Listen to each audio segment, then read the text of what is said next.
The people of Hamapata village still talk about the day the expensive black cars rolled into their dusty streets. It was the day they all realized that the poor girl they once laughed at had been right all along. Welcome to Folktales with Nikki, where you enjoy interesting African stories. Please don't forget to subscribe, like, comment and share. But to understand how everything happened, you must go back to the morning when a young fish seller found a stranger lying on the side of the road, barely breathing. That morning began like every other morning in Hamapata village.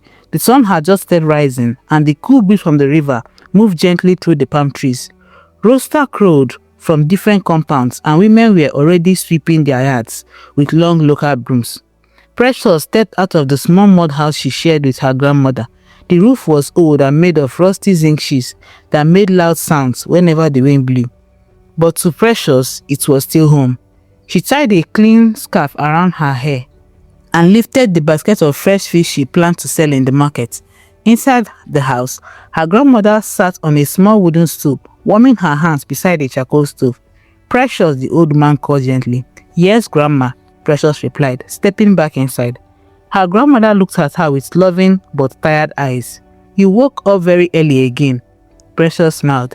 "If I reach the market early, I will sell more fish." The old woman nodded slowly. She knew how hard her granddaughter worked every day. Since Precious lost her parents many years ago, life had never been easy.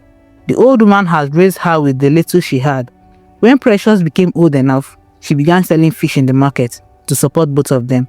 But Precious had a dream, a big dream.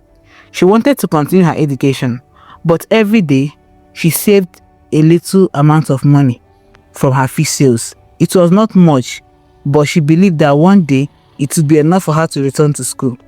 Her grandmother looked at the basket of fish. "You must be careful on the road," she said. "I will," Precious replied. She picked up the basket and balanced it carefully on her head. Before leaving, she turned back and smiled. "I will return before evening." Her grandmother watched her walk away along the narrow village path. She did not know that this ordinary morning would soon change her granddaughter's life forever. The road from Hamapata village to the main market was long and quiet. Most villagers preferred using bicycles or motorbikes, but Precious usually walked to save money. As she walked, she hummed a small song to herself. The morning air was fresh and the sky was slowly turning bright blue. But after walking for about 20 minutes, something unusual caught her attention. A car. It was parked badly on the side of the road, with one side partly inside the bushes. Precious slowed down. Cars rarely stopped here. The road was usually empty except for farmers and traders. She looked around carefully. There was no one in sight. Her heart began beating faster. Maybe the driver stepped away, she thought. But as she moved closer, something made her freeze. The front of the car was badly damaged. The windshield was cracked. It looked like the car had been in a terrible accident. Precious placed the basket of fish on the ground. "Hello," she called out carefully. There was no response. Her curiosity and fear battled inside her mind. Then she noticed something that made her heart jump. Someone was lying on the ground beside the car. A young man. He was unconscious. Dust covered his clothes, and there was a small cut on his forehead. For a moment, Precious stood completely still. Her mind raced with many thoughts. What if he's already dead? What if this is dangerous? What if the person who caused the accident is still around? But then she noticed something important. The man's chest moved slightly. He was breathing. Precious quickly ran towards him. "Hello, can you hear me?" she said anxiously. There was no response. The young man remained still. Precious looked around the empty road again. No vehicles, no people, nothing. She realized something threatening. If she left him there, he might die before anyone else passed by. Her heart pounded as she made a quick decision.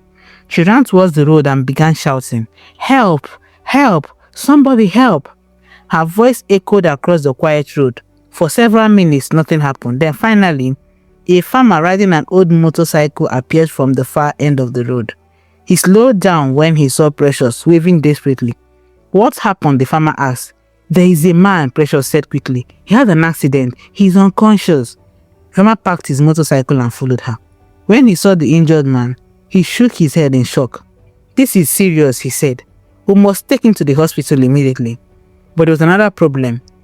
The nearest hospital was several kilometers away. The farmer looked at his small motorcycle. He cannot carry him on this.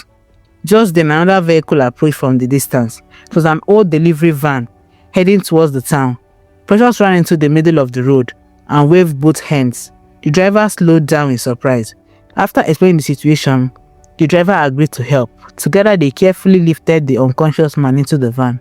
Precious picked up her basket of fish and climbed inside as well. The van quickly drove towards the nearest hospital. Inside the van, Precious looked at the injured stranger. Even with dust covering his face, she could tell he was not from their village. His clothes looked expensive. His hands were soft and clean, not like someone who worked on farms. "How are you?" she wondered quietly. She had no idea that the unconscious man was Philip Raymond, the only son of the richest oil and gas businessman in the country. And she had no idea that saving this stranger would completely change her life. When they finally arrived at the hospital, nurses rushed the young man into the emergency room. Precious waited nervously outside. Minutes felt like hours. Finally, a doctor walked out. "Who brought this patient?" he asked. "I did," Precious said, standing up. The doctor looked at her seriously. "He was lucky you brought him quickly," the doctor said, "but he needs treatment immediately." Precious felt relieved. "Will he be okay?" she asked.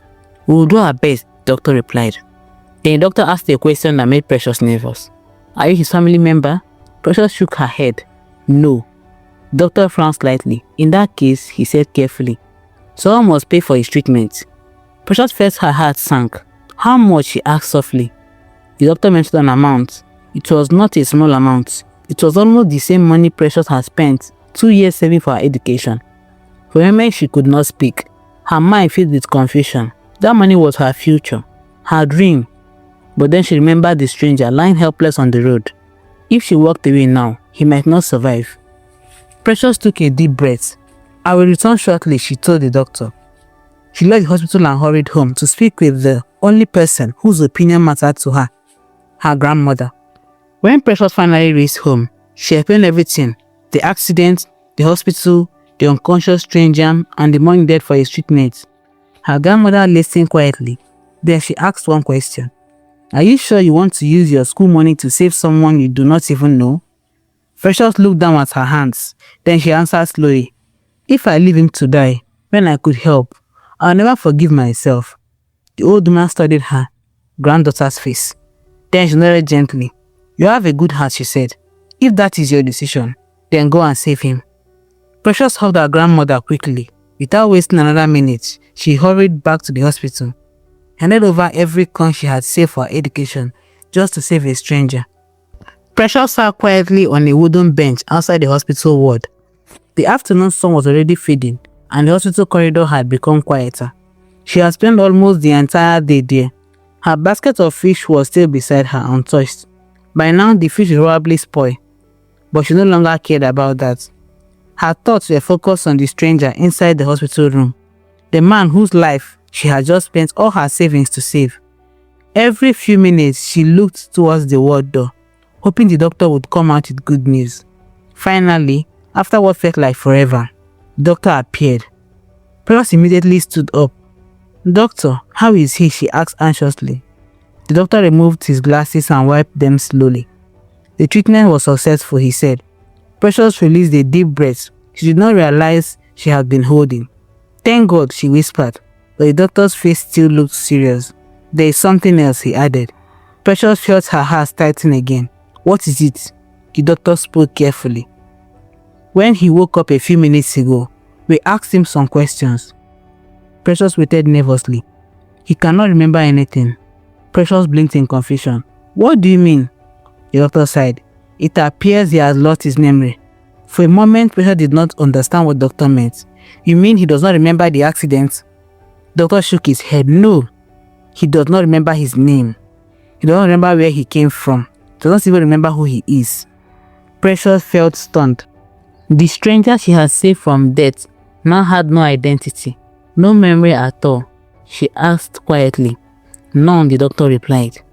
The doctor then looked at her. "You were the one who brought him here, correct?" "Yes," Precious answered. The doctor nodded. "Right now he has no family with him. Until we find someone who knows him, he will need someone to take responsibility for him." Precious stared at the floor.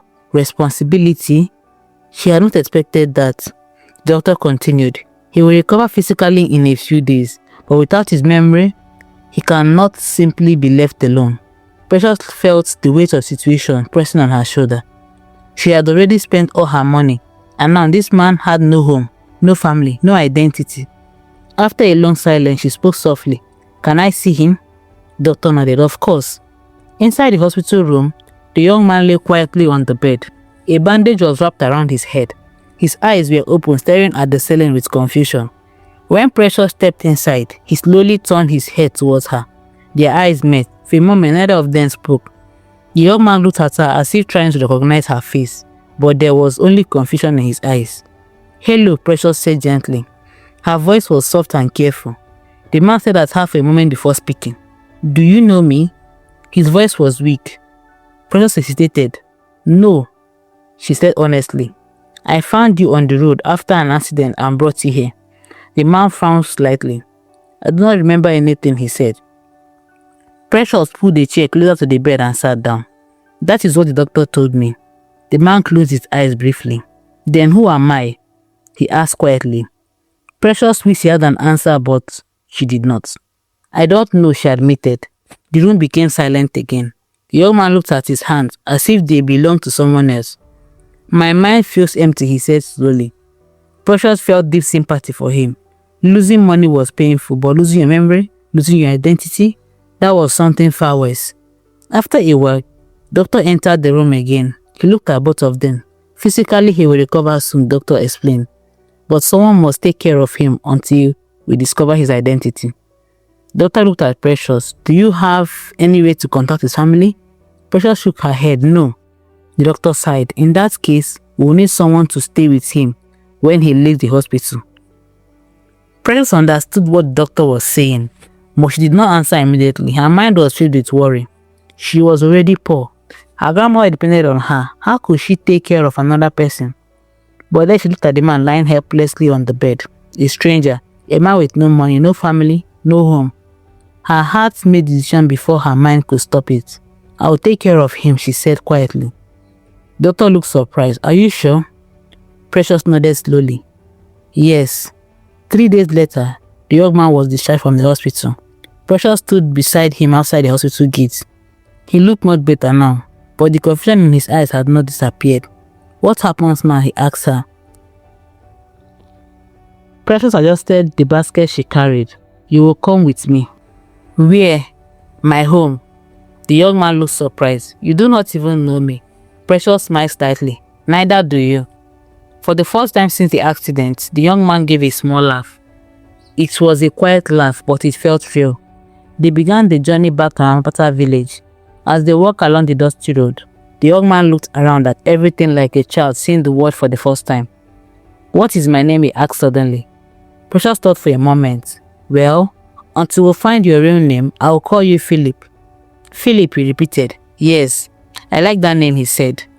When they finally arrived at Ampata village, people quickly noticed them. Villagers were naturally curious. A poor seller turning with a stranger was something everyone wanted to talk about. A group of women standing near a well whispered loudly, "Who is that man? Where did she find him? Is he her husband?" Some villagers laughed. Others simply stared. Precious ignored them and continued walking towards the small house. Her grandmother was waiting outside. The old woman looked at the young man carefully. "So this is the stranger," she said. "Yes, Grandma," Precious replied. "He cannot remember anything." The grandma nodded slowly. Then she spoke kindly to the young man. "You are welcome here." "Thank you," he replied respectfully.